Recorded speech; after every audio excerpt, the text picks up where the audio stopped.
पंढरपूर पासून अवघ्या 15 मिनिटांच्या अंतरावर पंढरपूर करकंब रस्त्यावर धोत्रेज ग्रँड प्रायव्हेट लिमिटेड घेऊन आले आहेत पंचतारांकित सुविधांनी युक्त हॉटेल ग्रँड। तसेच पुण्या मुंबईच्या धर्तीवर सर्व सुविधांनी युक्त hotel Shriyash restaurant, veg non veg permit room bar, प्रशिक्षित कुक व होस्टिंग सेवा हॉटेल ग्रँड मध्ये उपलब्ध आहेत। 50 एसी रूम्स, 3500 स्क्वेअर फुटाचा सुसज्ज बकवेट हॉल, भव्य एसी सूट्स, टेरेस गार्डन, भव्य लॉन आणि चेंजिंग रूम सहित स्विमिंग टँक, प्रशस्त पार्किंगची सुविधा। पंढरपूर नजीक असलेल्या हॉटेल ग्रँड या सुसज्ज आणि पंचतारांकित सुविधांनी युक्त hotel grand, hotel Shriyas restaurant, veg non veg permit room बार, पंढरपूर करकंब रोड। संपर्क 02186 24 22 45। ताज्या घडामोडी पाहण्यासाठी आमच्या YouTube चॅनलवरील PVR म्हणजेच पंढरी वार्ता या न्यूजला सबस्क्राइब करा आणि शेजारील बेल आयकॉनवर क्लिक करा। जिल्हा परिषद पंचायत समिती निवडणुकीच्या निमित्तानं माढा तालुक्यात माढा लोकसभा मतदार संघाचे खासदार धैर्यशील मोहिते पाटील, आमदार अभिजित पाटील यांच्या नेतृत्वाखाली माढा तालुक्यातून रणजित शिंदे यांचे उरले सुरले राजकीय अस्तित्व संपवायचेच या निर्धारानं राष्ट्रवादी काँग्रेस, शिवसेना ठाकरे, शिवसेना शिंदे समर्थक त्याचबरोबर माढा तालुक्यातील पारंपरिक शिंदे विरोधक एकत्र आल्याचं दिसून येत आहे। आघाडीच्या माध्यमातून तोडीस तोड उमेदवार देण्याचा प्रयत्नही या निमित्तानं होताना दिसून आलाय। परंतु उमेदवारी अर्ज मागे घेण्याच्या अखेरच्या दिवशी एक मोठी घडामोड माढा तालुक्यात घडल्याचं दिसून येत आहे।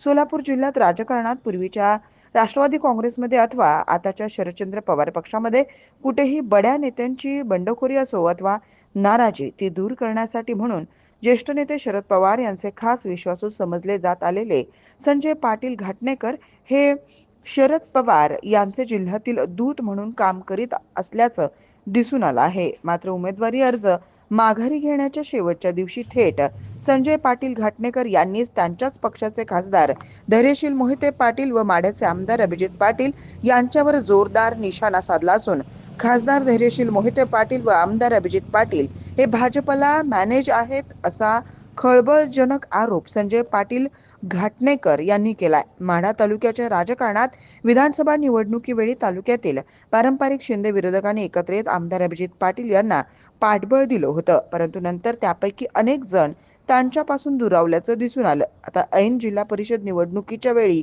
शरद पवार यांचे खास विश्वासू समजले जाणारे संजय पाटील घाटणेकर यांनी आमदार अभिजित पाटील व खासदार धैर्यशील मोहिते पाटील यांच्यावर केलेल्या आरोपाची मोठी चर्चा माढा विधानसभा मतदारसंघात होऊ लागली आहे। त्याचबरोबर पंढरपूर तालुक्यात देखील याबाबत चर्चा होताना दिसून येत आहे। पहा काय म्हणाले संजय पाटील घाटणेकर। चांगली मोठी शिलेदार अर्ज मागे घेतलाय, नाराज आहे। एकीकडे कल्याणराव, दुसरीकडे दादासाहेब साठे, नेमकं चाललंय काय? आपण माढा तालुक्याबद्दलच बोलूयात। माढा तालुक्यामध्ये आणि माढा लोकसभा मतदारसंघामध्ये अजितदादा आणि पवार साहेबांचा पक्ष फुटल्यानंतर इथल्या सर्वसामान्य शेतकऱ्यांनी, तरुण कार्यकर्त्यांनी आणि माझ्याबरोबर असणाऱ्या काही आमच्या सहकाऱ्यांनी हा पक्ष उभा केला। पवार साहेबांच्या पाठीशी खंबीरपणे उभा राहिलो। लोकसभेला या तालुक्यामध्ये साठे घराणे असेल, दादासाहेब साठे असतील, शिवसेना उभाटा गट असेल आणि आम्ही पवार साहेबांना मानणारी सगळे कार्यकर्त्यांनी लोकसभेला प्रचंड असं मताधिक्य मोहिते पाटलांना दिलं। वास्तविक मोहिते पाटील हे आमच्या पक्षात नव्हते, ते भारतीय जनता पक्षाचं काम करत होते। त्यांना भारतीय जनता पक्षातून आमच्या पक्षात आणून उमेदवारी दिली, परंतु खासदार झाल्यापासून आणि त्यानंतर विधानसभेच्या निवडणुकीनंतर सुद्धा अभिजित पाटील निवडून आल्यानंतर या तालुक्यातील पवार साहेबांच्यावर प्रेम करणारे आणि त्यांच्यासाठी त्यांच्या नावावर काम करणाऱ्या कार्यकर्त्यांचं मोठ्या प्रमाणात खच्चीकरण सुरू झालं आणि या तालुक्यावर पंढरपूरचे पाटील आणि अकलूजच्या पाटलांच्या दारापुढं गुलामगिरी करण्याची वेळ या तालुक्यातील पाटलांच्यावर आली आणि कार्यकर्त्यांच्यावर आली। आणि या निवडणुकीत सुद्धा तिकीट वाटप करताना त्यांनी जवळपास लोकसभेला आणि विधानसभेला ज्यांनी काम केलं त्या सगळ्यांना डावललं। त्यांना डावलून नवीन त्यांची जी काय त्यांच्यावर निष्ठा ठेवणारी किंवा त्यांच्याबरोबर पक्षात आलेल्या लोकांना तिकीटं दिली आणि काल पक्षात आलेल्या लोकांना त्यांनी तिकीटं दिली आणि या तालुक्यामध्ये पवार साहेबांचा विचार संपवण्याचं काम मोहिते पाटील आणि अभिजित पाटील करतायत। एका बाजूला ते पक्षाचं काम करतायत का भारतीय जनता पक्षाच्या दबावाखाली जाऊन भारतीय जनता पक्षाचं काम करतायत हे मतदारांना आणि कार्यकर्त्यांना कळेनासं झालंय। राष्ट्रवादी दोन्ही राष्ट्रवादीचाच तुकडा व्हायला लागला यामुळे. कार्यकर्त्यांमध्ये प्रचंड असा उद्रेक आहे, मतदारांमध्ये उद्रेक आहे. ज्या पद्धतीनं तिकीट वाटप केलेलं आहे, ज्या पद्धतीनं आम्हाला कुणालाही विश्वासात घेतलेलं नाही, विशेषतः दादासाहेब साठे असतील, शिवसेना उबाटा गट असेल, आम्ही सगळे आमच्या सहकारी असतील, यांना कुणालाही विश्वासात न घेता उलट जास्तीत जास्त आमचा अपमान कसा होईल, जास्तीत जास्त आमचं खच्चीकरण कसं होईल याची दक्षता शिवरत्न बंगल्यावरून आणि पंढरपूरच्या आमदाराकडून घेतली गेली.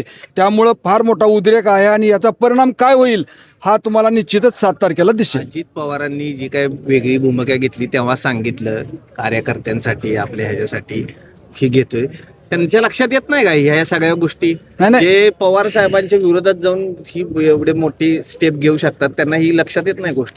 निश्चितपणानं दादांच्या लक्षात येत असेल, मला ती काही कल्पना नाही, परंतु यांच्या आत्तापर्यंतच्या वागण्यावरून गेल्या 1 महिन्याच्या किंवा 15-20 दिवसाच्या हे आतून देवेंद्र फडणवीसला आणि जिल्ह्याचे पालकमंत्री जयकुमार गोरे यांना हे आमदार आणि खासदार हे 100% मॅनेज आहेत असा माझा स्पष्ट आरोप आहे.